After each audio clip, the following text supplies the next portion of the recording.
Mr. Minardi here. Hope you're doing okay. Today I'm introducing you to a unit called Safety in Sport. How many of y'all played sports? How many of y'all are playing sports currently? I love sports. There's so many good attributes about sports.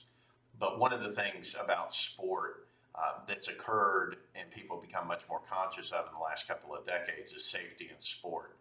And part of it is athletes continue to be bigger and stronger, faster, and the sports become more and more physical.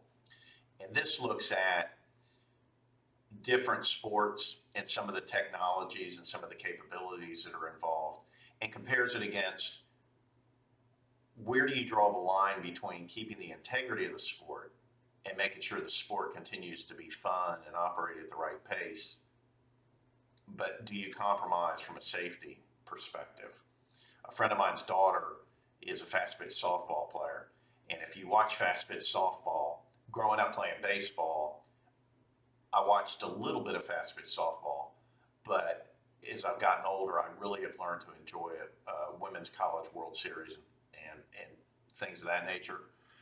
But she released a pitch and bam, came back, hit her right in the eye, fractured the orbit bone under the eye. It was really kind of a grotesque and brutal kind of injury, but the speed with which it came off the aluminum bat and hit her, she didn't have time to react. It ended up, she turned out being okay, but went from pitching without a helmet to pitching with a helmet.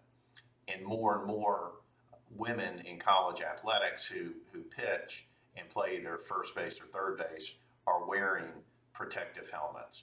So we look at lacrosse and we look at football. We look at some of the new technologies and the headgear that are being implemented in soccer because of the concussions. Look at some of the technology that's being built into the helmets in football.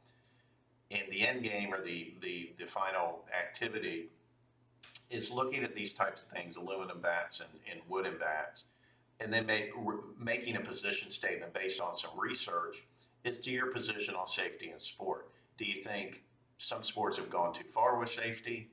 Do you think some sports haven't gone far enough? What's the research that backs it up? What are the statistics?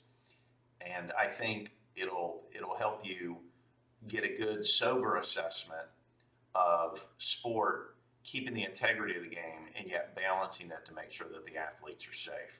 So for those of you who play sports, thumbs up. I love it. Keep playing them. And I hope you enjoy this unit.